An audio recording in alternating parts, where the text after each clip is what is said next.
ఒక పర్యాటక కేంద్రంగా ఉండవలసిన రిజర్వాయరును అధికారుల నిర్లక్ష్యం వల్ల ముళ్ల పొదలతో నిండుకుని ఒక టూ వీలర్ కూడా వెళ్లలేని పరిస్థితిలో స్టేషన్ ఘనపూర్ రిజర్వాయర్ కట్ట ఉందని వెంటనే అధికారులు పరిశీలించి రిజర్వాయరును అభివృద్ధి చేయాలని ఎమ్మెల్యే కడియం కోరారు. జనగామ జిల్లా స్టేషన్ ఘనపూర్ కేంద్రంలో ఉన్న రిజర్వాయర్ కుడి కాలువలను ఎమ్మెల్యే కడియం శుక్రవారం రోజు పరిశీలించారు. అనంతరం ఏర్పాటు చేసిన మీడియా సమావేశంలో వారు మాట్లాడారు. ఈ కార్యక్రమంలో MPP Rekha Gattaiah, rural rice millers welfare association అధ్యక్షుడు బెల్ది వెంకన్న, రఘునాథ్ పల్లి మండల అధ్యక్షుడు Rambabu, MPTC Gannu Narasimhulu, party senior నాయకులు బోర్ల శంకర్, జీడీ రమేష్ తదితరులు పాల్గొన్నారు.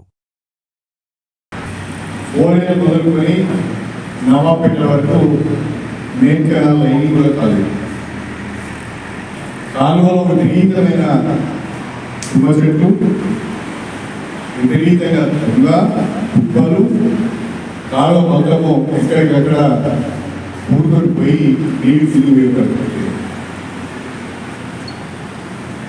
పట్టించుకొని దీన్ని రిపేర్ చేయించి పూడిక తీసి చెట్లను తొలగించి బాగుంచిన ఆహారం. ఇవాళ స్టేషన్ ఘనపూర్ రిజర్వాయర్ కట్ట మీద దట్టంగా అడుగు తిరిగినట్టు నర్సరావుపల్లి కట్ట మీద అదే పరిస్థితి, నవాపేట రిజర్వాయర్ కట్ట మీద కూడా దట్టంగా చెప్పింది.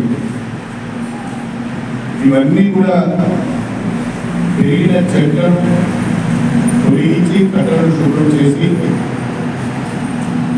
టూరిస్ట్ కేంద్రాలుగా ఉండవలసిన కట్టలు బయటలో పోయడానికి